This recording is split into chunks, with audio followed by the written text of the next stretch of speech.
Hello, ladies and gentlemen. Welcome to the Morgan podcast, a conversation show about the sport that is in season. Right now, that happens to be basketball. We will be getting to that soon enough. My name is Rod Morgan. I will be your host this evening. Joining me is the co-host of this podcast, the executive producer of this podcast, the social media manager of this podcast, the heart and soul of this podcast, the best damn bullpen catcher Plymouth High School has ever seen. He's our guy, Jimmy Jamriska. Jimmy, hello. BPC of the year 1998. Thank you very much. Appreciate it, Rod. It was a heck of a weekend for me, the NFL draft. I might be, watch out, guys. I'm coming for you next year in the Wins League. You know what? And Jimmy might be our draft go-to next year. He made some predictions that came true, or did he make some predictions? I'll let Jimmy get to all that later when we talk about it. But since we're talking about the NFL, we have another special guest to bring in. But the third member of this podcast, he has a very important day job, and occasionally it calls him away from the program. But we are happy that he is back with us this week. He is our old man, Chris King. Chris, hello. What is up? And when Rod says the sport that is in season, he refers to sports that don't involve mitts or throwing a little round white ball back and forth. He is very selective on which seasons and sports he refers to, because God forbid we talk about baseball.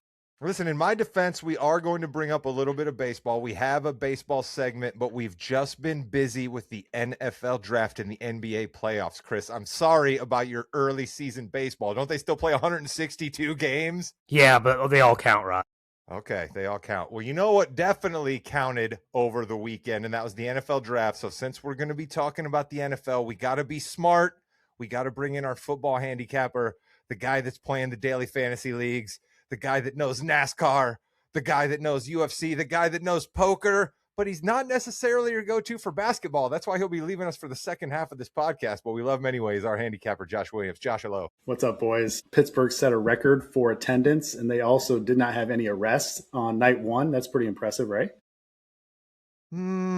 I'd want to look at the rules the Pittsburgh police were looking to enforce on night one of the draft before I would say that everybody in Pittsburgh behaved themselves. But it is a rather nice turn that we had 0 arrests. I will say that. Chris, what do you think? Do you think that there were possibly some directives to the Yinzer cops that night to maybe look the other way a little bit? I was in Pittsburgh when the Steelers beat the Seahawks in the Super Bowl, and the amount of rowdiness and craziness that I saw on the streets the whole time, seeing the entire mounted division of the Pittsburgh Police Department just chilling out down the road, watching everything and not doing a thing. So no, it doesn't surprise me.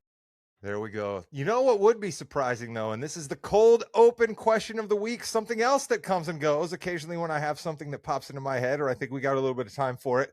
I like to warm the boys up with something a little non-sports related.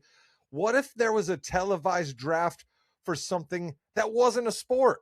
We all love the NBA draft. We all love the NFL draft. We're about to talk about it. And the MLB draft has even tried to make itself more of a thing these days, the NHL draft. So I say more drafts. So Chris, the old man, you're back. You need to get the reps in. You were off last week. Tell me, what's another televised draft you would watch of a non-sport? A DMV employee draft. Nice. I want my DMV to have the best workers in there so the lines move quick. You're not sitting around all day. I need a DMV draft, Rod. I need to see the stats behind these workers, and I want my branch to get the number 1 pick. I love that. Okay, let me ask you this. What sort of stats, what are the measurables we're looking for the DMV employees? Are we talking words a minute they can type? How many pictures they can shoot off? Like what kind of stats are you looking for your DMV employees to fill? I need data entry and form filling for these employees, right? Okay. Like you are doing nothing but looking up and entering data all day long. I need someone that can do that with their eyes closed and be able to rock things out as quick as possible. Jimmy, do you think issues of character will be a bigger deal in the DMV draft than they even are in the NFL draft? What do you think about that one? No, I think speed is key. Speed is number one. It's those combine stats, the DMV. That is what we need. We need people who can run. We need people who can jump. We need people who can answer tough questions, like, how many elephants can fit in a pool. We need that kind of person at the DMV, Rod. Character, don't care. Like it. Don't care what you do in your personal time. Williams, you're the handicapper around here. You like to look at past performances to try to predict what a football player might do. So what could be the college football for a DMV employee? Like, what job would we be talking about our guys having before they're getting drafted into the DMV job, boys? What do you imagine that would be? DMV, how fast they can get you through the line, just like what Chris said. I mean, I don't know what else. So you'd be looking for somebody who, like, Jeremy comes from a long career at Costco where he was known for being able to move those lines through quickly. You'd be looking for something like that, maybe? Or do you think you'd even leave Costco to go to the DMV, Jimmy? That just seems like a lateral move, doesn't it? If you can get a Chick-fil-A, there you go, like manager, maybe go. Opener at Chick-fil-A, that's what you want. So you want to pay a little extra. You want to maybe trade a couple picks to get up in that draft to get the Chick-fil-A. Chris, you really intrigued me here, so I'm going to go to you for the last word. What's your ideal DMV employee? Jimmy just said Chick-fil-A employee. That's good. What did you have in your mind for a guy that should be the number one pick in the DMV draft? I need a guy that has like 8 kids and a demanding wife at home that wants to spend every waking moment at the DMV to get his work done, to be able to focus on work as the love of his life, to get away from the stress and hassles at home. Give me the guy with the big family. He's going to be dedicated to that job because he can't lose that paycheck. Give me that guy. That is a phenomenal answer. That's a phenomenal answer. Jimmy Jam, I almost feel like we don't even need to go to anybody else on this draft question. Like, Chris just absolutely closed it down on that one. What do you think? So that was in my top, actually 2, and he did it better than I would have done, so I appreciate that. But Rod, you know what they call the person who finishes last in medical school? Still a doctor. Still a doctor. I want to know, we're doing a hospital draft, okay. Rod. I want to know who is at my hospital. Are you a first-round pick? Are you the brain surgeon we took number 1? Are you a 54th round pick? You're literally the last brain surgeon in the continental United States. You're not calm under pressure. You have no organization. Am I going there? No. I want to know. I want the draft grades. I want the round taken by every single doctor in the hospital. So it's just the doctors. You want to see just the doctor draft. We're not drafting the entire staff that works the entire hospital, right? We're not looking around we're not trying to draft the best hospital custodians, the best hospital cafeteria workers. You just want to see the doctor. So we need to make this good for TV, Rod. And okay. I think a 4-week, 350 hour, that doesn't right. match up, whatever. Yeah, that doesn't Realism. work. I just want the doctors. We want the doctors. Realism. I think you need to add at least like some of the charge nurses or RNs in that. Like, I don't think you need to go to the orderlies and the custodians or the cafeteria workers. All right. But like, listen, nurses out there, and listen, I come from a family of nurses, so maybe I'm biased, but nurses do twice the work for half the pay of the doctors. So I think nurses are just as important, maybe not as important as the brain surgeon or the oncologist specialist, but I think nurses are way more important than your general practitioners. Shout out to Mrs. Cowboy Smith. She is a registered nurse. She would be awfully excited about us shouting out nurses here who definitely deserve to be shouted out. Jimmy, I like that you said you can't have the entire hospital staff because that would be a long draft. So I went to what would be good on TV. And my answer got trumped by the answer of the Mrs. Morgan you know. The Mrs. Morgan you know gave me this draft. Would you or would you not watch a Humane Society and the dogs? Would you not involve a draft there? And here's how that draft would work. The Humane Society just has all of the people that want a dog come to a location. They all line up at the other side of the room. The Humane Society lets a dog go loose one at a time. And that dog so the walks. Dogs are drafting the humans. Bingo. The dog is drafting the humans. The dog is walking, picking their human, and then that's the moment. And so you have excitement as the announcer, whoever's doing the draft, is talking about the dog walking along. Here is the Berkshire Collie. He's walking along. He's trying. I believe he has found the mother and father with 2 kids. Nope, he has passed them right up, and he's gone to the single family. You know what I mean? Like, just that would be great. What do you think, Jimmy? His name is. There you go. But see, there's local humane societies that actually do this, where they'll have weekend events and people will line up. I've seen the videos; they are phenomenal. the people bring their kids and everybody like it's a family affair, and then the dog comes down and walks past everybody. The dog then stops and starts to and essentially chooses who they want to go home with. It is phenomenal. And the people, when the dog chooses them, they are the happiest people I've ever seen. It is phenomenal. Great TV. They're already out there. Let's blow it out. Love it. You know what we're also going to blow out? Real NFL draft coverage for you right now. And that's why we have Josh Williams here for you. And Williams, I think the biggest story coming out of the draft was something that our guy Jimmy Jam called. We started talking about Ty Simpson. Some of us were a little lukewarm on Ty Simpson. And Jimmy, you said what?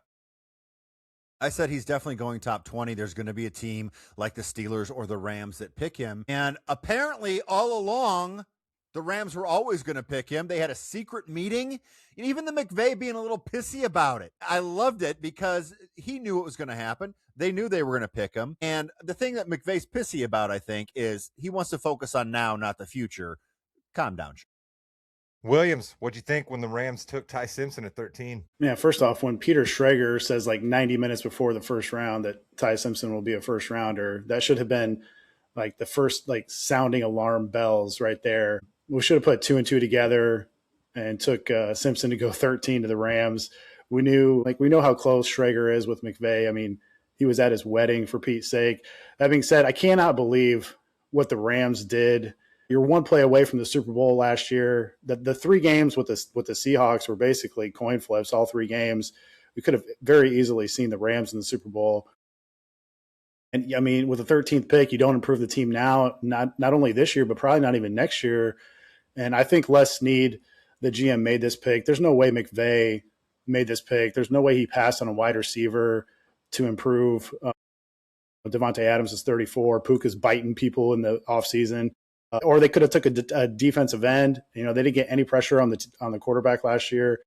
But I mean, how about this? For future consequences, like, does Snead think McVay will be around after Stafford retires to rebuild with Ty Simpson? Because McVay, I mean, he can go to Fox and be a pregame commentator, I mean, whenever he wants. He was almost out the door when Stafford almost retired a couple of years ago. So I don't understand the whole process with the Rams. I don't think McVay liked it. You could see McVay's body language in the presser, like right afterwards, and he was not happy.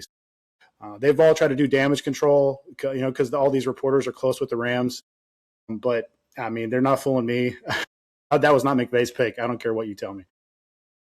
I'm going to agree with everything that you just said about a team like the Rams that's as close to the Super Bowl. Certainly shouldn't be drafting the quarterback of the future when they could use a little bit more help all around with the quarterback who just won the MVP.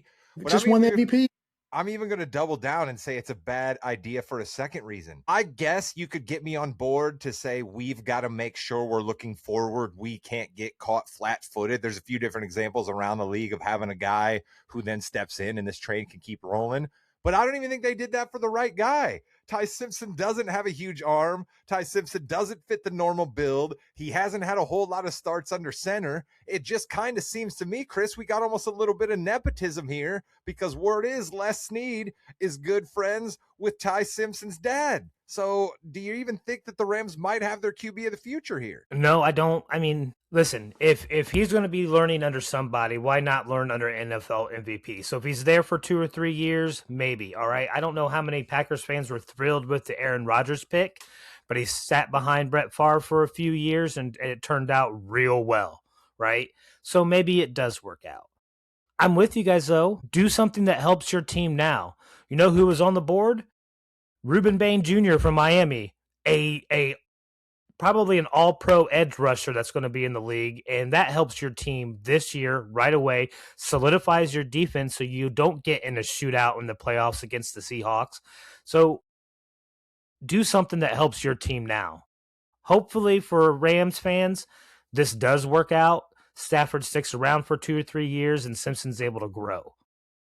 I don't see it, though. Let's talk about another big story coming out of the draft, and I'm going to turn it a little closer to home here. We all know that the only college football I follow is the Notre Dame Fighting Irish, and Jimmy Jam convinced me that Notre Dame is not running back you. I mean, the 3rd overall pick, the 2nd running back taken in the 1st round. I mean, come on. If you're a running back, Come on up here to South Bend. Jeremiah Love is, I think, one in a million. So that's a little much there, Rod, I think. But listen, best player in the draft, unbelievable out of the backfield catching, running the ball. Don't love the Cardinals pick there. You've got to think that was an ownership, because you just got Tyler Algier, who Tyler Algier is like, seriously, what do I have to do? I finally get a job. Then Bijan Robinson comes in, and now, I'm going to be the number one back again. Let's go. Oh, Jeremiah Love's here, so he can't win. They don't have that offensive line. And then Jadarian Price, I think the Seahawks got a great pick with him. Didn't have as much wear and tear on him. And to get the second best running back at the 30th pick, it's a no-lose situation. Unlike with the Rams with Ty Simpson, they drafted for need and got the second best player at his position. I think they did a great job. Williams, you can't be happy with a team like Arizona that the coaching situation is in flux. They don't have a whole lot of talent, and they drafted a running back who now is one of the top paid running backs in the whole game. I'm not trying to come down on Jeremiah Love here, but you can't love this move by the Cardinals. No, I mean, and by the way, the first 3 running backs taken in the draft all played in the state of Indiana.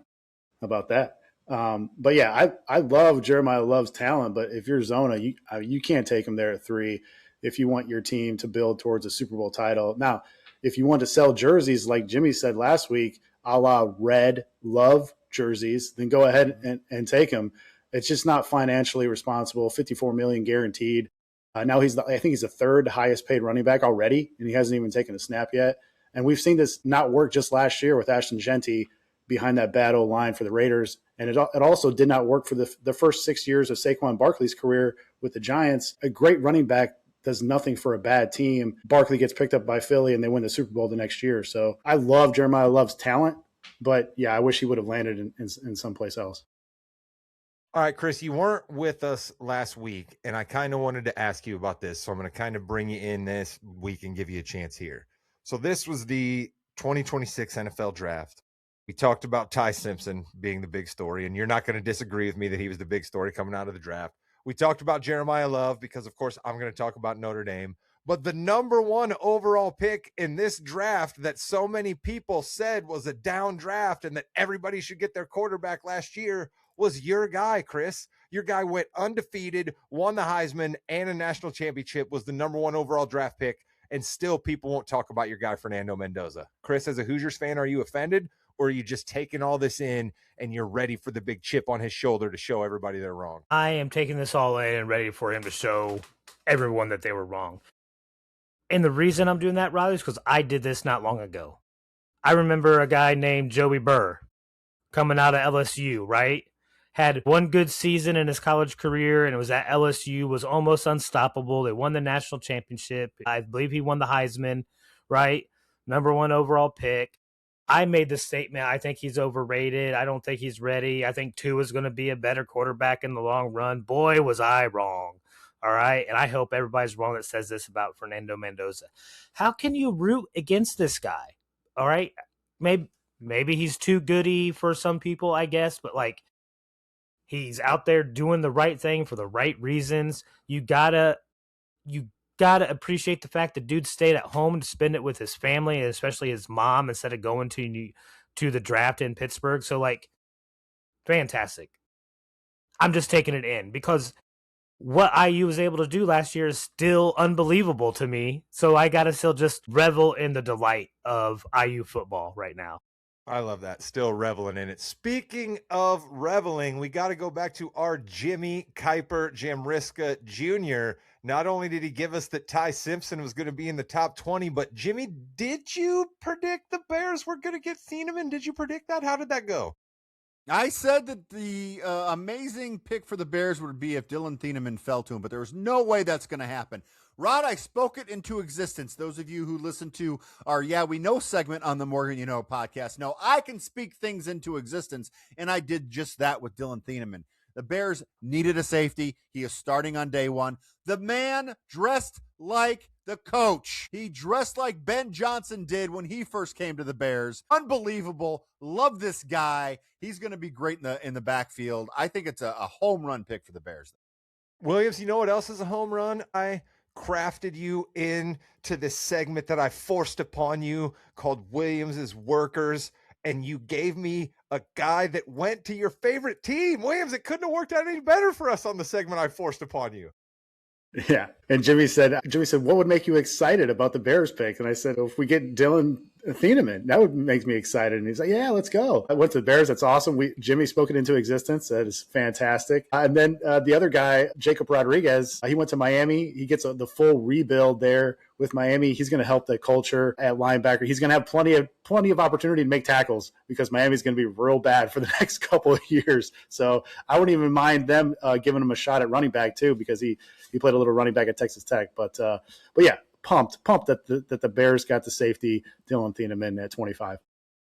Chris, quickly, what'd you think of your Cowboys? Well, they probably got the best defensive player in the draft, as far as I'm concerned, in Caleb Downs. All right, that dude is a legit stud, played an NFL-style defense at Ohio State, NFL scheme, so he is ready to go. All in all, I think Dallas did exactly what they needed to do, spent 6 picks on defensive players out of the 7 they had. All right, they were bad on defense and needed that help, so that's good. The other thing I want to mention, Rod, IU, to circle back a la Williams, IU also had 8 players in the draft this year. 8 of them. Unheard of. I think we had 5 in the last 5 years total. No players taken in 2023 or 2024. He's on the come up. We've talked about it on this podcast an awful lot. But you know what people really want to hear about when it comes to the NFL? Let's be real. They want to hear fantasy implications. Williams, I know the daily fantasy grind is one of the things that you say that might help the Williams bank account grow a little bit more than some of the other bets from time to time. So what were the fantasy implications that you saw shining out of the draft?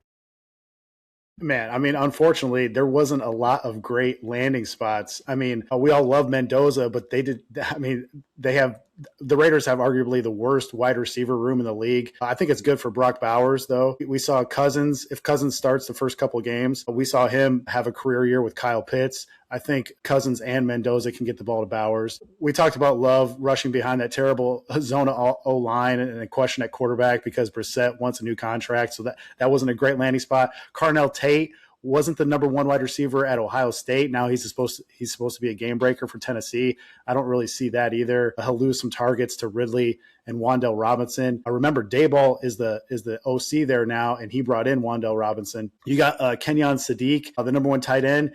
He goes to the Jets, and Geno's going to be throwing to him outside in cold weather. And it's also tough for tight ends to make immediate impacts in fantasy in their rookie years. Omar Cooper, the same thing, which, hopefully it works out for him, a former Hoosier there. And then you got Casey Concepcion and Denzel Boston, both getting drafted by the Browns. You probably don't love either Deshaun Watson or Shedeur Sanders throwing to him. So that's all the negative. I will give you one guy who I'm positive on.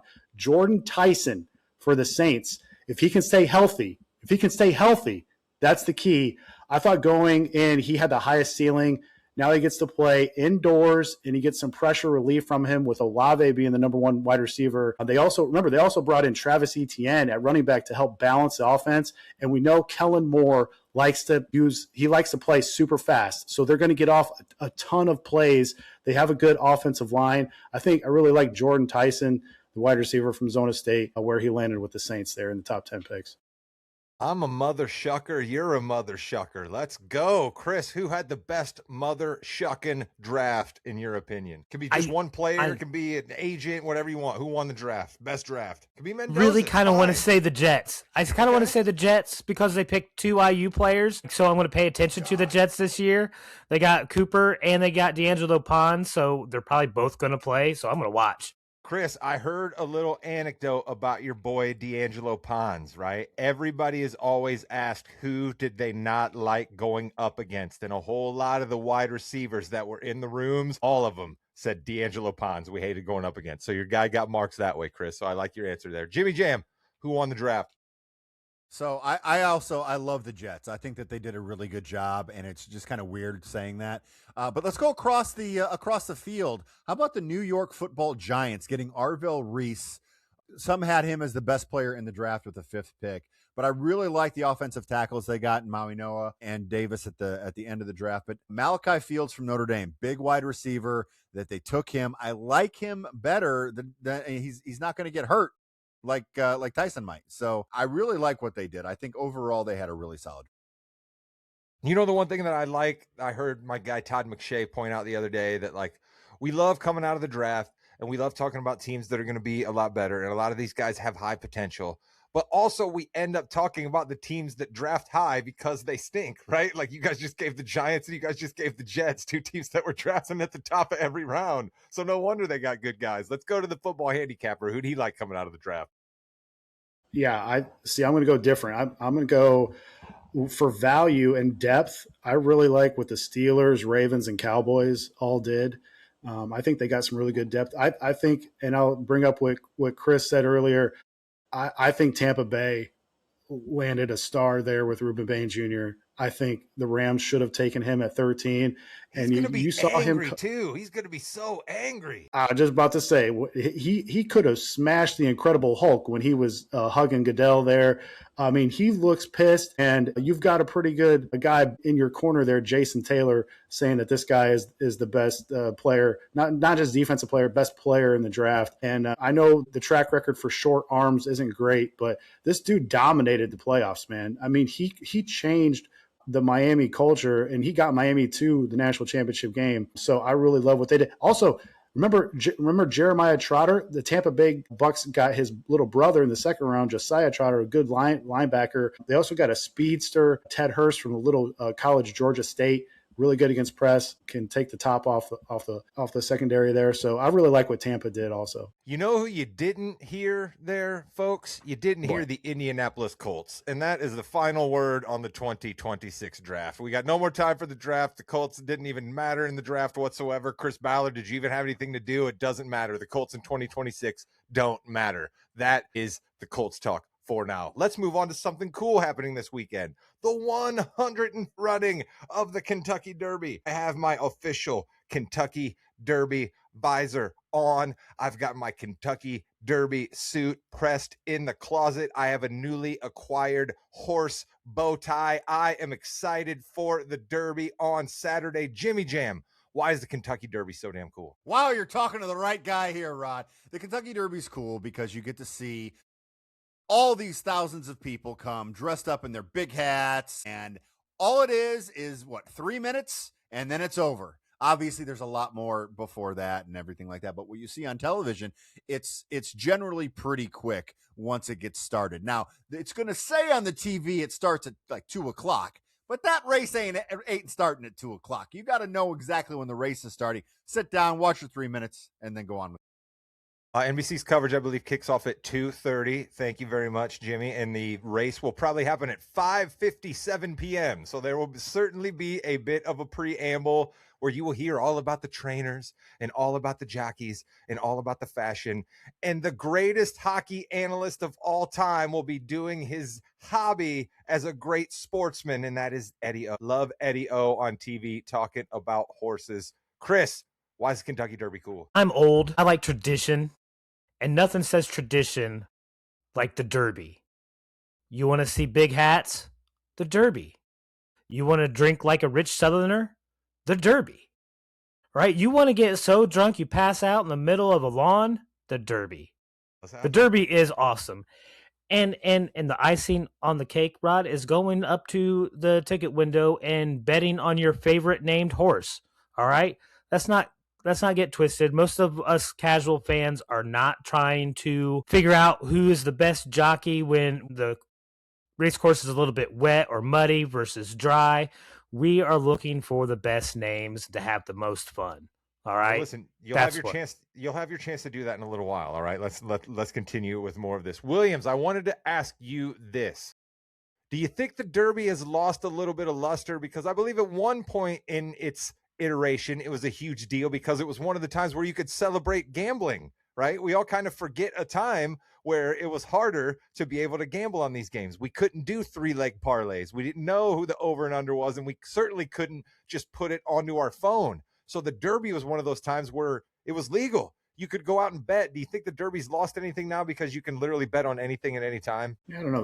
That's a good question. It's still kind of tough you have to go into like a separate account to legally place if you're not at the track. So it's still a little bit, for novices, it could be a little intimidating, but I don't know. It's still, you're right, man. It's just one of the coolest events of the year. And it's always fun to throw a few shekels down and see if your horse comes out on top. All right, let's go to Jimmy Jam. Who is your favorite? Who's going to win the Kentucky Derby? Litmus test, 30-1. Jimmy likes litmus test. Do you got any? Is that because you like the name, or do you got anything else for us? I looked at the list. I said, that's a good name. Litmus test. Wonderful. Chris, are you going with the same strategy for your horse? So I'm picking the trifecta, Rod. All right, like I like to go big. All right, so I am going to I'm going actually with not the favorite, but one of the top favorites. I think he has a good lane to start in. We know you don't want to start next to the rail like Renegade. All right, you want to start usually 7 is a good spot. This guy is starting in number 9. That's the Puma. They're 10-1. All right, but this is a fast horse. All right, now this who I'm picking for second is strictly on the name. Right to party. We all have that right. We all deserve that right. Beastie Boys. And this guy's going to finish second, and we're going to have a right to party. And then I think another favorite that's up there, right? There's 6-1 odds, but they're starting way on the outside. That makes it real tough. That's Further Ado. I think they finished 3rd. Further Ado, John Velasquez. He's only been in 26 Kentucky Derbies, so experience, Chris. I like that you're talking there. Javier Castellano. Yeah. He's only been in 18 Kentucky Derbies, and he's on Puma. Puma does have a pretty good starting spot. I like where your head's at there. Williams, you are a handicapper. You admit that horses are not necessarily your thing, but I, like I am prone to do from time to time, pressed you anyway and forced you to come up with something. What do you got for us on the Derby? Yeah, let's get a little breakdown here. Number 6, Commandment. Brad Cox is the trainer. He won the Florida Derby. He did run down 2 horses in that race. Now, that pace was kind of slow, but Commandment is undefeated this year. It feels like he's the safest floor of any horse in this race. Potent, number 14, and Bob Baffert is the trainer here. Juan Hernandez is the jockey. Fun fact, Juan has over 3,000 career wins and over $110 million in earnings. Looks like I picked the wrong profession, but he has 0 Derby wins. Take that for what it's worth there. 4-1, the favorite number is Renegade. Chris talked about it. Now, he's from the rail. We have not had a winner from the rail since 1986. And he's going to want to go deep to the back. So I don't know if that's a great landing spot for him. Now, Todd Pletcher is the trainer, well and established, great trainer there. He looked the most impressive in his last outing in the Arkansas Derby. Chris touched on this horse, Puma, number 9, trained by Gustavo Delgado. He finished second in the Florida Derby to the Commandment. But at Further Ado is in another rival to win here. He wants to be top 5 coming around that last quarter. It's going to be a fast pace. It's another tough draw for him. My pick to win, though, is number 12, Chief Wallaby, 10-1. You can also that horse is also trained by Brad Cox. So that's going to be my pick. I love that. Williams got some good breakdown for you there. I am actually going to continue on one of the horses Williams brought up there. He just gave you his pick to win was a Brad Cox horse, but he did talk to you about Brad Cox's other horse near the beginning, and that's Commandment. Okay. Commandment is being jockeyed by Luis Saez. Okay. Luis been in the Derby a bunch of times before, technically has a win, but that horse got disqualified for an uneven path and bumping another horse. So he won the Derby and it got taken away from him.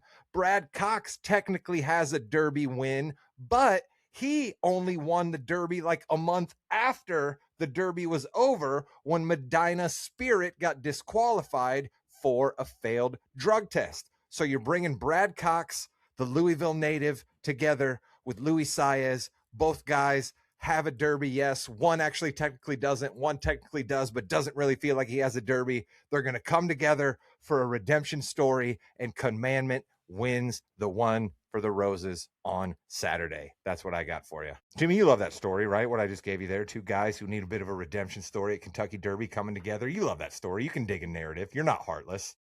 Well, and commandment too. I mean, you have a little spiritual stuff going in there. I like that a lot. That's a good call, Rod. Well, you know me, I'm nothing if not spiritual, right, Jimmy? I got my WWJD bracelets on at all times. You know what I mean? I'm looking to the Psalms, right? I'm looking to Genesis, Luke, Matthew, Mark, John, all of them. I'm very proud that you knew that many. Good job. I thought that stood for what would Joe Hendry do?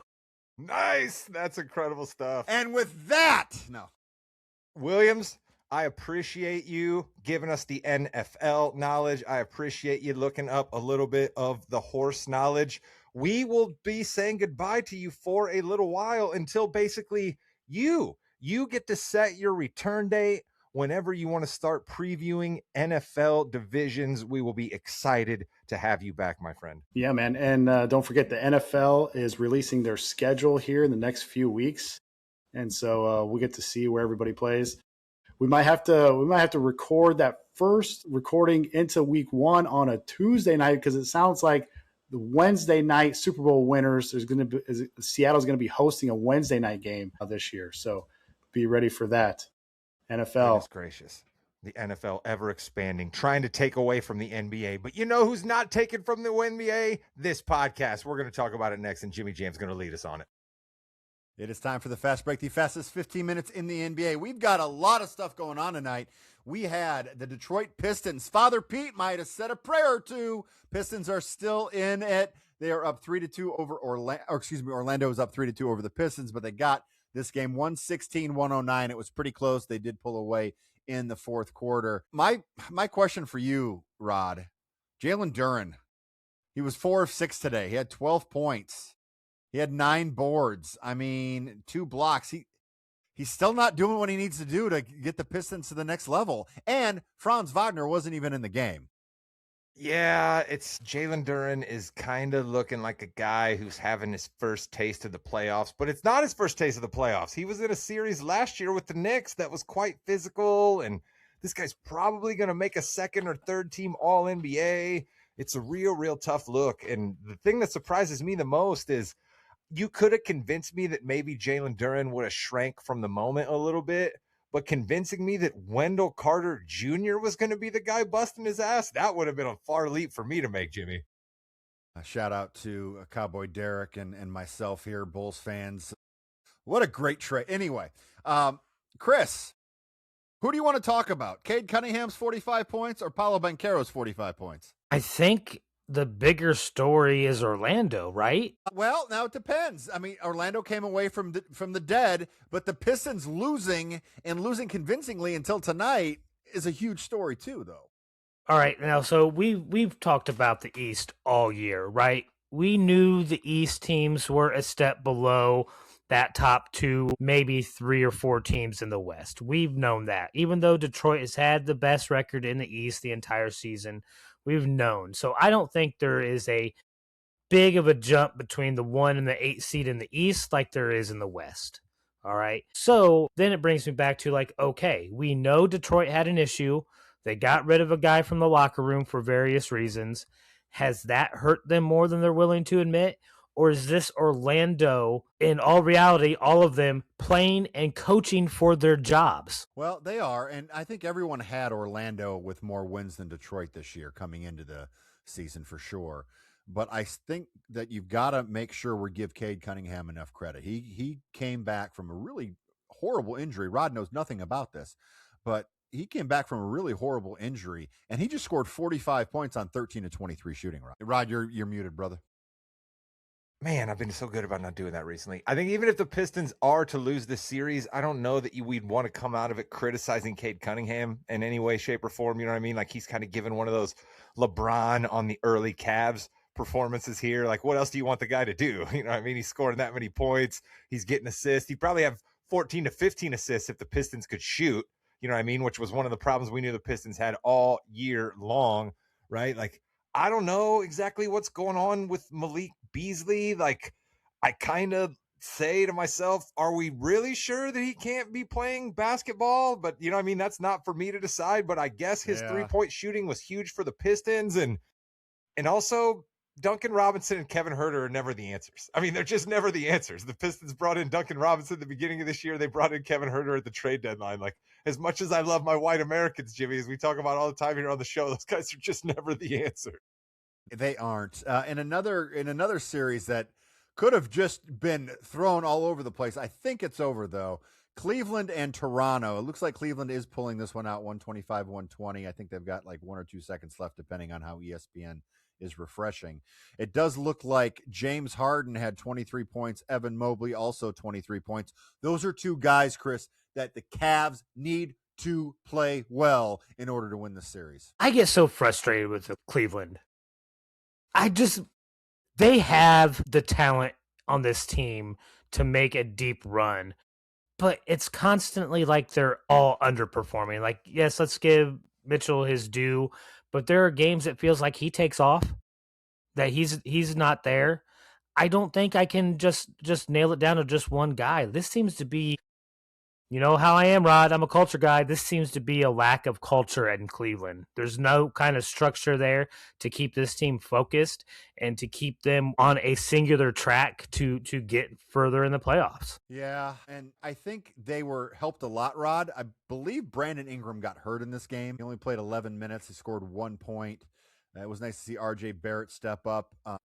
But if Brandon Ingram's not going to play, the Raptors aren't. Yeah, it's so tenuous to be in a position to where if Brandon Ingram's not going to play, your team's in trouble. But that's kind of where the Raptors are set up at. You know what I mean? Like, they were in a position where they weren't really an attractive destination. So kind of they had to make some desperate moves. They gave Jakob Poeltl an extension when they didn't have to for unknown reasons. And that's really kind of got him locked down. They gave Emmanuel Quickley a "we think you're going to improve" contract, and he hasn't really bumped up that much. So they kind of got locked into, well, nobody really wants Brandon Ingram, so we can get him for free and we can sign him for a little bit less than what we'd have to sign somebody to a max deal for. So why not? But the Raptors are really more about Scotty Barnes and Colin Murray Boyles, right? And those two guys aren't really explosive scorers. And Chris, as much as defense matters, and you can talk about your stocks all you want, and I understand defense is important in the playoffs, you still have to be able to score. And the Raptors just can't score enough. Even though they got 120 tonight,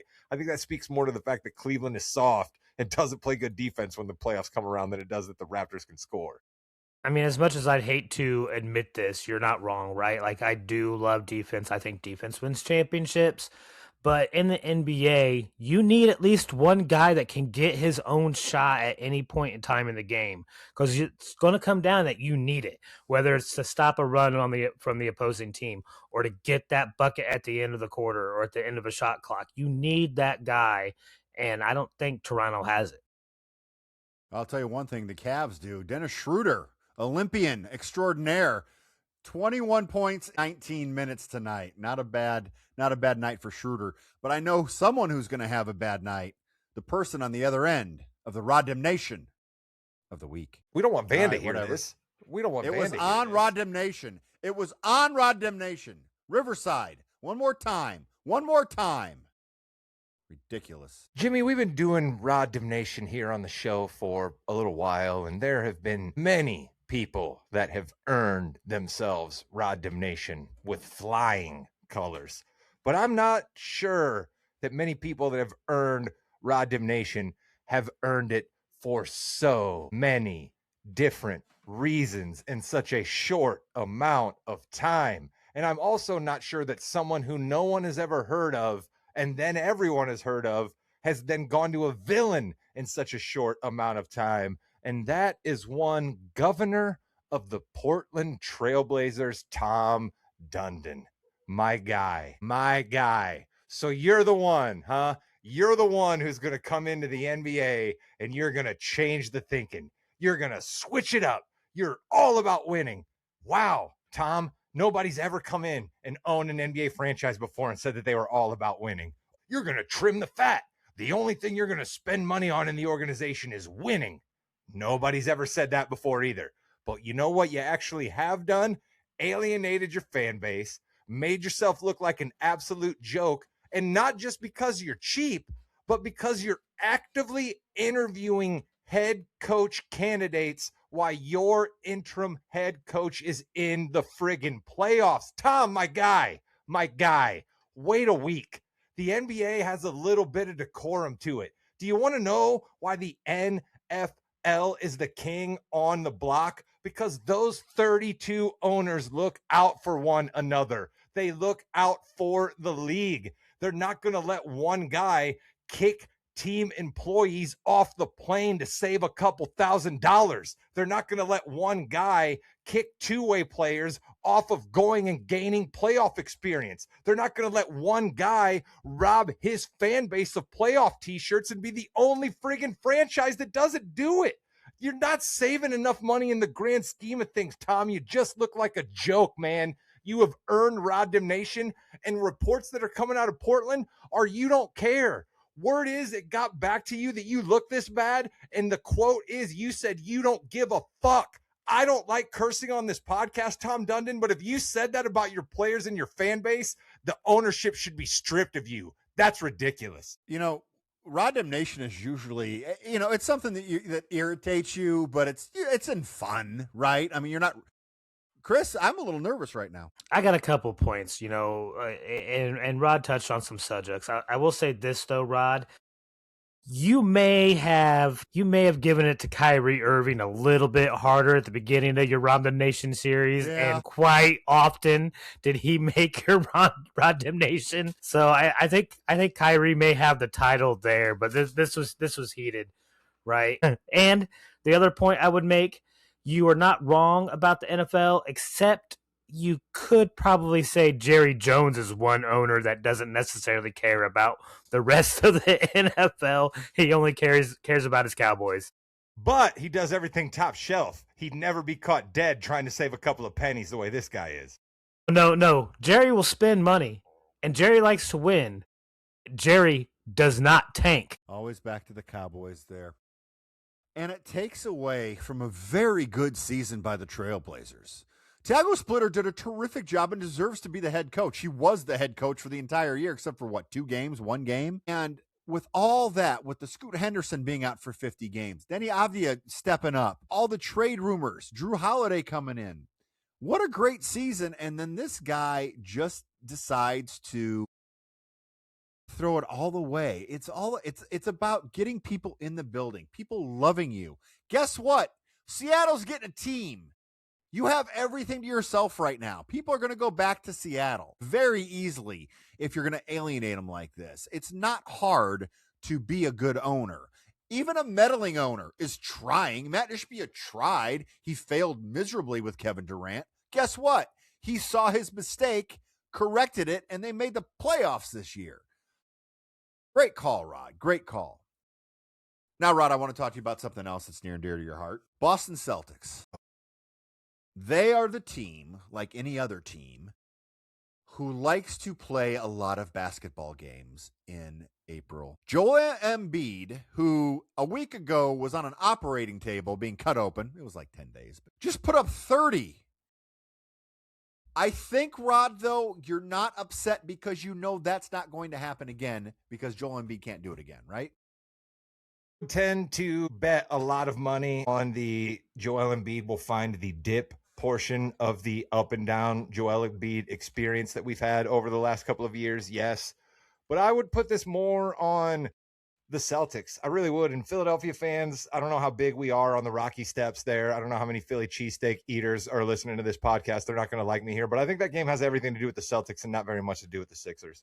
I'm not the least bit surprised that Joel Embiid made an impact, okay? When that guy's on the floor, he makes an impact. You don't win an MVP in the National Basketball League within the last 5 years if you can't make an impact on the basketball court. That guy's problem is his knees are shot, and he can't ever get on the court. But when he's on the court, he's absolutely going to dominate. You know who else he's going to dominate? A team with Neemias Queta, Nikola Vucevic, and Luka Garza as their 3 big men, okay? I love me some Luka Garza because that dude hustles. I absolutely despise concrete shoes Nikola Vucevic and don't get why Joe Mazzulla keeps playing him. And Neemias Queta, for the money he's making, he's absolutely perfect as an effort big man, but he can't stop fouling. So if you look at the first half when Queta was actually in and matched Embiid's minutes, they did some things. If you looked at the second half where Queta couldn't match Embiid's minutes and they had to start doubling, Embiid was hitting guys and the Sixers were burying open shots. This is what the Celtics do. They've lost the last 2 home playoff games this year in the Garden. Okay. They have an almost 75 winning percentage on the road in the playoffs in the Joe Mazzulla era and just above 50% at home. This is what they do. People joke about that one referee. I can't think of his name. Bill Simmons jokes about him all the time that he's the extender, right? That NBA brings in this referee when they want to extend series. You don't have to bring that guy in to extend Celtics series because, as Jimmy said, they love playing basketball. They love nothing more than 6 and 7 game series. They've been doing it for a decade now. Chris, do these Celtics have what it takes to win the championship? They have enough to compete. I think it will depend on who comes out of the West if they were to have a chance. I think they may have a better chance against an Oklahoma City than they would against the San Antonio. I don't know if they could do anything to slow down Wemby. I don't think they can do anything to slow down Wemby, right? I also am not worried about Embiid, right? He had 33 points. What else did he do? He only had 4 rebounds. All right, you're 7-1. 33 points is pretty good. Yeah, 4 rebounds. He got 9 of those points from the free throw line. He wasn't aggressive. He wasn't playing hard and hustling. Otherwise, he would have had more rebounds. I'm sorry. So you could tell he was affected by the surgery. I don't think he'll be able to recover enough in a day to be back to that same level he was the other night. So I don't think it goes any further than 6 games. I think it's going to be hard for anybody to go through OKC or San Antonio, especially because OKC is now resting and San Antonio is resting. And whoever comes out of that T-Wolves Nuggets series, which right now the T-Wolves are up 3-2, is not going to be what they should be, unfortunately, and that just sucks. And this Lakers and Rockets, I think the Lakers are probably going to close them out tonight, which means they won't, but that's okay. Reeves is back tonight. Luka's not back yet, but if the Lakers win, I don't think they can't handle it. They can't right now just because they don't have their full team. It's going to be tough. Now that's going to be a war, Rod, between OKC and San Antonio. I think that's going to be a war, but I think they're going to ultimately win it. I can't believe I'm saying this. You guys have pinned me down to where I actually have to say something semi-positive about the Thunder. If you give me a choice between San Antonio and Oklahoma City in the Western Conference Finals and my Celtics are going to be in the finals, I'd rather see Oklahoma City. I mean, I know they won the championship last year and that Shea's going to be back-to-back MVP, that they were flirting with the boatload of wins this year, but I don't know what you do with San Antonio. I don't. I firmly believe in experience, and none of the guys on the Spurs have it except Harrison Barnes and Luke Cornett, I guess, if you want to be. And that's what the other thing that would kill me is if the Spurs are playing the Celtics and my guy Luke Cornett wins another ring over the Celtics. I wouldn't know what to do with myself. But I don't know what you do with Wemby, Jimmy. And like you said, Vucevic versus Wemby, forget about it. I mean, the Celtics would probably go small in the Oklahoma City matchup with a little more Tatum at the 5. And I kind of like that lineup if Derek White could ever hit some shots, but that's a topic for another time. But I'd rather see Oklahoma City than San Antonio. San Antonio friggin' petrifies me. We saw what the Pacers were able to do with OKC last year, right? I can see the Celtics doing the exact same type of game plan against them and being successful. We can't play that fast. Well, who can I say play we fast? because I'm on the team. You're on the team, yeah. Cooper Flagg plays fast. He played so fast that he won the Rookie of the Year. And guys, I'm not going to lie. It's because Knipple had a crappy playing game. That's why. I in my heart of hearts, that is the reason why Cooper Flagg is your Rookie of the Year, because Con Knipple just played horrendous. I don't know if I agree with that. I think it would have been a closer. I still think Flagg would have got it. He led all rookies in scoring and assist. All right. That's not something you can just sneeze at. I know that Con had set records, not just rookie records, but records. All right, which is phenomenal. I think you still give it to Flagg. He played over 72 games, I think he ended up playing. So give it to Flagg. I think he deserves it. If anybody decided to not vote Con Knipple Rookie of the Year because he had a bad playing game, their vote should be taken away next year. Ridiculous. To tell me that a guy had a little bit of bright lights in his first playoff experience and that means he wasn't the Rookie of the Year. I'm not going to tell anybody that Cooper Flagg's probably not going to be the better player 4 years from now, 5 years from now, 10 years from now. But Con Knipple had a better rookie season. I'm sorry. He played on a team in basketball that mattered. He played actually more than Cooper did. Chris, you're not wrong that Cooper played quite a bit, but Con Knivel played more than he did. And so I think Con Knivel probably should have been rookie of the year, but I think Cooper Flagg got I was the number one pick and I'm the next chosen one benefit. I think so too, because Cooper Flagg wasn't in that position to have a bad game or a good game, and it shouldn't count anyway, but how everything went, the voters still had their votes in there. The last thing before we go to the Yeah We Know podcast, I know, Yeah We Know section of the podcast, I know we are running a little late here because of the Derby talk. Hey, what, Rod, wait, real quick, Live Golf, gone. Love it. Love it. I've been screaming about the fact that this Live Golf intrusion was terrible for the PGA Tour, and I love that the PGA Tour is saying, sorry, boys, you don't get to just come crawling back. You're going to have to do something because you left all of us high and dry. And the one guy who should feel the worst about it is Bryson DeChambeau. The PGA Tour opened their arms to you, and you said, no, I'm going to double down. And then soon after you doubled down, the thing crumbled underneath you. Go run into YouTube, Bryson. Yes, and apparently there's a meeting on hole 9, I think, is what everyone is saying for Bryson DeChambeau. It is now time for the Yeah We Know podcast section of the Morgan You Know podcast. It is WWE after WrestleMania, and we have a lot of call-ups. And gentlemen, he's been on pay-per-views. He's won titles. And Paul, fire Logan Paul. Joe Hendry is on Raw, and Rod, he was gigantically over, and I love every second of it.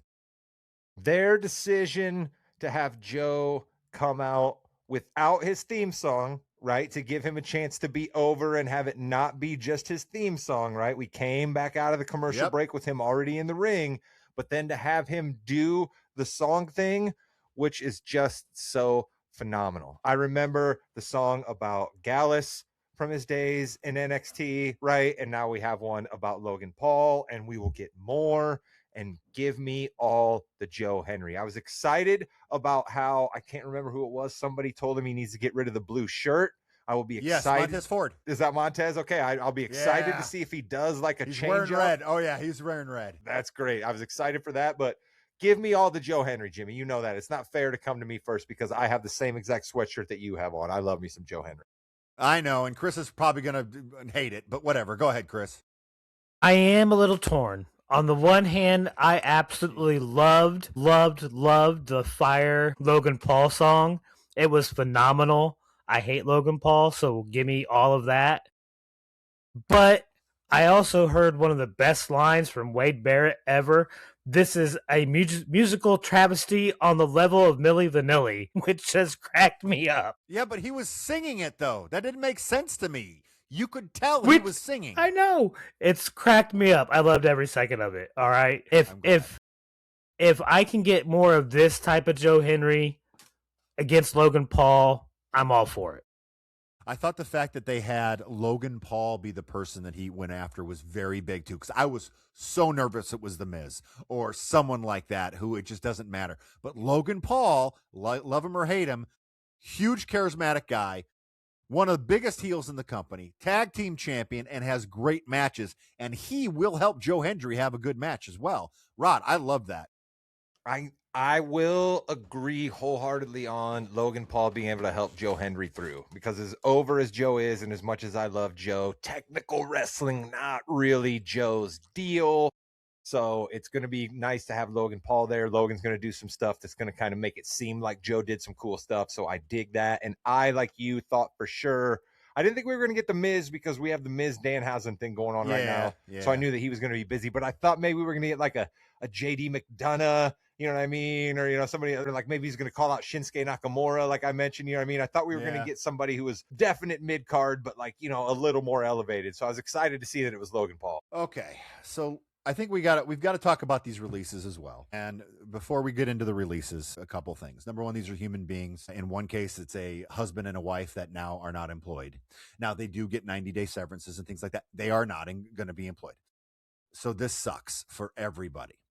It also happens every single year around WrestleMania. Not because TKO took over. Vince McMahon did the same thing as well. It's not the TKO bosses that said that you have to fire this person, this person, this person. They said you have to free up this much money. Yes, they're making a lot of money. It's what it is, okay? So There's nothing new about any of this. That being said, there's a few people on this list that really it sucks, and I want to start with Apollo Crews. Apollo Crews came into NXT in the WWE. His name, Chris, was Uhaa Nation. That was his name. And he was really big on the independents. And he's got the look. He was a great wrestler. For whatever reason, it never happened in WWE. Was there a glass ceiling for him? Probably. I am very excited to see him go somewhere else, whether it be AEW, New Japan, Ring of Honor, which is AEW as well, TNA Wrestling, all that good stuff. I want to see him succeed. I think that was somebody, not one of the top ones, but Rod, I'd love to see him succeed and get a chance. R.I.P. Apollo Crews, the South African prince character just never really kind of worked. Like the idea, you kind of got it. It was from a forgotten day. It just wasn't ever going to really happen. Then he kind of went away and sort of did some things in NXT and kind of was just sort of a badass, had to kind of run with Baron Corbin there for a bit. Baron Corbin got fired. That tore the rug out from under him again. He just never really had he just never really had a faction he could go with. He just never was over enough to be a guy that you cared if he was wrestling for the U.S. belt or the Intercontinental Championship. And it's a bum deal. And RIP to his legendary run as the main event in so many straight main event telecasts. Like I saw this minute and a half clip on Twitter of like Apollo Crews versus like one of the Creed brothers, or Apollo Crews versus Ludwig Kaiser, or Apollo Crews versus Giovanni Vinci when he was still apparently around for a while. I don't even know where to watch main event. I'm so in on WWE wrestling that I would watch main event if I could figure out how to watch it. I don't even know how to watch it, but apparently Apollo Crews was legendary for main event all of those telecasts. Chris, did anybody who I guess stood out to you that someone's like, I really wish they would have gotten more of a shot? Kairi Sane, I thought they really minimized her role as Asuka's partner. I thought she was great in the ring. She had some really good matches. I was surprised. She was right in the middle of the storyline. She seemed to be in the middle between Asuka and Io Sky, so I was a little bit surprised. I thought she was a good wrestler. I guess that would be my pick. Yeah, so Kairi Sane, it's weird because she should interfere in the Backlash match and cost Asuka the match. I mean, that's what should happen, but it's not going to happen if she doesn't work there anymore, Rod. Isn't she Rod, what's your thoughts? I was going to say, isn't she the R-Truth of the cuts this time, Jimmy? The one that everybody seems to be heard about, the one that all the talent seems to be saying the most about. Like, don't we think there's a world, and like Kairi Sane herself said something very, very cryptic, like she's being smart and making sure that the door can still be open for her to come back. Yeah. So like, don't we think there's a world where we maybe see Kairi Sane here before the end of the summer? Like, I certainly do. We might. I hope so. Now, I think there are some rumors that she wanted to move back to Japan again, but who knows about that? You really never know. So many other. My biggest thought. Go ahead. You're good. Wyatt 6. What? I mean, what? We got rid of an entire faction. We made such a big deal out of this faction.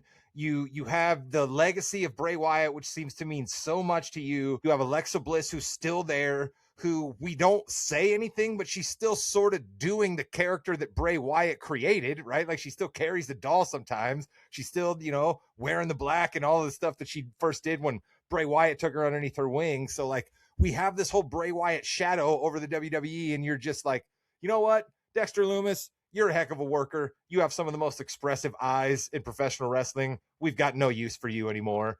Joe Gacy, you actually have incredible athletic ability for a portly fellow. We have no use for you anymore, right? And I know Eric Rowan is long in the tooth and can't really move anymore, but professional wrestling is still a sight thing. That's a scary looking dude. He did everything that you needed him to do.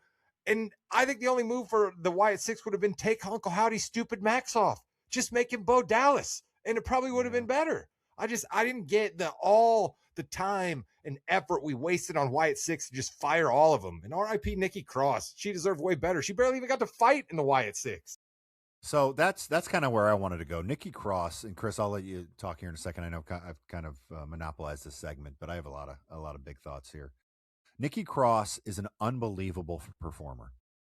Anything you give her, she does great. When she was Insanity, when she first came in and she ran out and went up to the man, Becky Lynch, and says, "I'll play with you, Becky." I love that to this day. I thought it was one of the greatest entrances that has happened for women's wrestling. You gave her the superhero gimmick, and it was stupid, and she just went with it, and people loved it. Good in the ring, good on the mic, can do any character you want her to do. What a great asset to have. And unfortunately, it just didn't happen.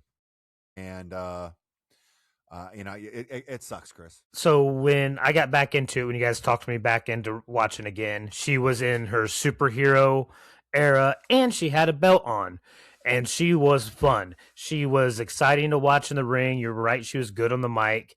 Then she kind of disappeared for a little bit and she came back as a weird person who didn't move. Remember that Royal Rumble where she just stood still and didn't move the entire time? I forgot Right. about that. That's awesome. Right. So, yeah, you're right. That was an asset. I don't understand why she didn't wrestle as part of the Wyatt Six. Like, why not get her in some singles matches instead of just Great. always looking creepy and then jumping on some dude's back in the middle of a fight? Creative has nothing for you. Aleister Black and Zelina Vega also gone. Aleister Black, one of the best characters that they had. He did a really good job with Damian Priest in their feud. It just seems that they just didn't see him going further. And it's weird because it's kind of why he was released the last time. And then Zelina Vega, great look, great charisma, great character, better as a...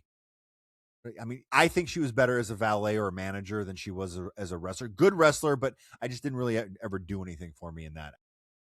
There's definitely a ceiling for the plucky underdog, and the role that she plays best as a wrestler is the plucky underdog. And there's only so high that you can go with that. You know what I mean? She got her United States Championship run. You know what I mean? She got her main event run in Puerto Rico where she had the Puerto Rico flag. You know what I mean? That was a huge moment for her. You know what I mean? So there's only a certain ceiling there. But what I think the Aleister Black release speaks to, Jimmy, and it kind of bums me out. I don't think there's room for characters, right? For people who aren't watching on YouTube, I just did the air quotes there. I don't think there's necessarily room for characters. Sure, everybody plays a character, right? Roman Reigns is, a little amped up, Seth Rollins, all the above. They're all playing characters, but they all basically are still based in some sort of more reality, right? Aleister Black tries to, hey, this, that, and the other, and I'm playing mind games, but I just don't think there's room for a character like that anymore, right? I think Damian Priest was trying to turn that way and he saw that it wasn't good and he dialed it back to no, I'm just a dude from the streets. You know what I mean? So I just don't think the WWE has room for characters anymore. And that bums me out, man, because I came from an era when that's what guys were. They were characters. And I just don't think there's room for it anymore. And it has me a little wistful. I would walk that back just a little bit because there are still a lot of characters, all right? You have R-Truth, you have Danhausen, you have El Americano, all right? Both of them, all right? You have big characters, all right? Gunther is a big character, okay? I think he is kind of like the Iron Sheik was back in the day. I see that. So I think you're not necessarily wrong. I think there's less room for a larger amount of characters like there were in the 90s and even more so in the 80s. I would like to go back to the days where we had, the Mouth of the South, guys like Ted DiBiase, like give me Jake the Snake and Coco Beware and the Junkyard Dog. But you're not. You want more animal related. I gotcha. Yeah. There's just not enough. You're right, and there's not enough room for those characters, but there's still room for them. But they have to be good. They have to be entertaining, and it tends to lead on the comedy side of wrestling. I think these characters need to hit for them to be successful now. So Santos Escobar, Zoe Stark, and Alba Fire were also let go. I just think Alba Fire, they didn't really give her a shot. Chelsea Green, obviously a huge character there, but didn't work there. Zoe Stark I thought was really good. Again, just didn't give her a shot. Escobar always got hurt, and something just happened that it wasn't going to work out. And then finally, Motor City Machine Guns, part of the match of the year last year. Two guys who can wrestle, but Rod, as you say, where's the depth in that, unfortunately? But hey, they worked so hard to be there, and that's a feel-good story. They made it to WWE. Good for them. I think we really should pool some of our meager resources here at the Morgan Podcasting Network together to craft some sort of award for the Motor City Machine Guns for their nomination by Chris as Tag Team of the Year. They've only been around for a couple of months because it turns out that was their biggest accomplishment other than winning the tag team belts. They certainly didn't do anything else. I guess they hung around for Johnny Gargano's planking storyline, but that was about it. There's also a lot of NXT cuts as well. Like Cody Rhodes said, like Drew McIntyre said, you can either stop or you can go, and you can do that and reinvent yourself. Matt Cardona, he's not having the best of luck right now, but he got rehired after he just reinvented himself on the indies. The king of the death match, even though he just had one. And these people have the opportunity to go be stars other places, and I hope they do, if that's what they want. I know we are running late here. A couple more quick things. Rollins, Bron Breakker. I thought it went a little long, but pretty intense. I think that's going to be an intense matchup, Rod. I absolutely loved it. I loved it, Jimmy, because we don't have enough of these scenarios anymore where the guys will go face to face and not start squaring off. You know what I mean? Like, we just too many friggin' times now where these guys get in the ring and then they just start squaring off, and then they got to be pulled apart, and then, oh, they're back together, and then they're pulled apart again, and oh no, they're back together. You know what I mean? And you got to be back here and you got to be there. Like, give me two dudes that we all know they hate each other, but they understand the friggin' rules here. We're going to fight at Backlash, and that's when we fight. Other than that, we're going to stand here and we're going to talk shit. I'm going to let you say your thing. I'm going to let you say mine, and then we're going to do this. Seth Rollins is the friggin' best. The best. He had that place in the palm of his hand. To me, that's the judge of it. When you can have the place be quiet and not hollering what at you, or not trying to start some other chant, or not rustling around seeming like they're not paying attention, but they're buying everything that you're saying, that means you're over. And Seth Rollins is over. And you know who else is over? Bron Breakker. I can't wait for this match. Yeah, it'll be good. Also, you have two of your best wrestlers just coming back from injuries. Probably keep them from fighting each other every week when they see each other. Because, they do. Both those guys do high energy, high impact type moves that can hurt people. So, yeah, save your bodies until Backlash. Make that match epic because it has the chance to be. Street Profits on my list. Yes. On my list. How dare you? How dare you say that you don't like Seth Rollins, that he doesn't have any friends back there? It may be true because of his behavior, but how dare you? See, I'm broken up. He's broken up all over. They gave you the smoke, Rod.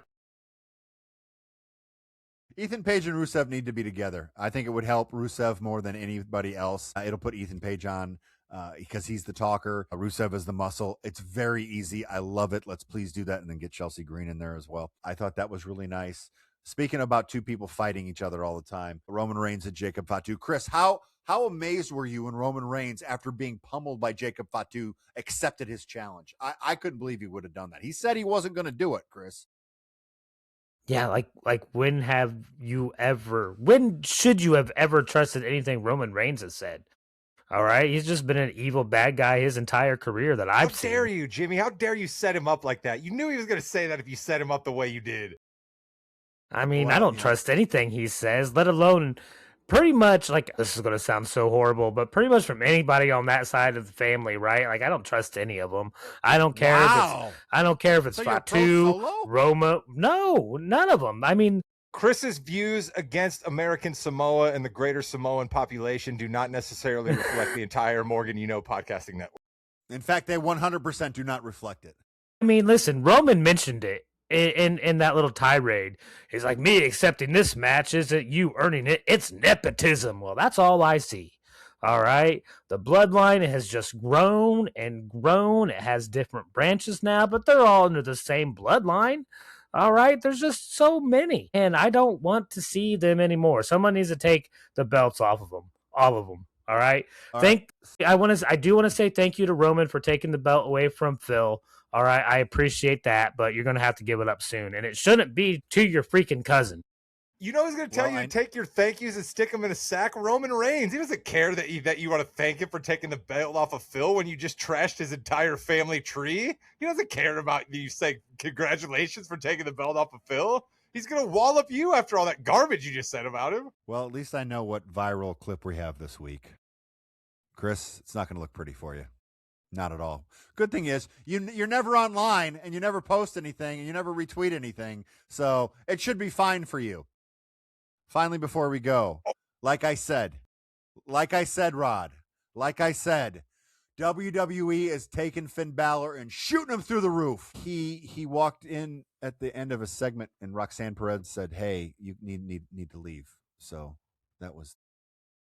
I warned you that the demon was not necessarily going to be the platform that you were exciting all of our listeners, Jimmy. This is on you. You're the one that decided to get all the Finn Balorites out there all activated. You told them that the demon coming out on WrestleMania was going to mean nothing but stars and skyrockets for our guy Finn. And I said, slow down. I'm not so sure.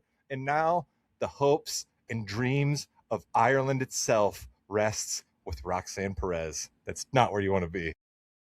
And with that, you've been listening to the Morgano podcast. Chris, take us home.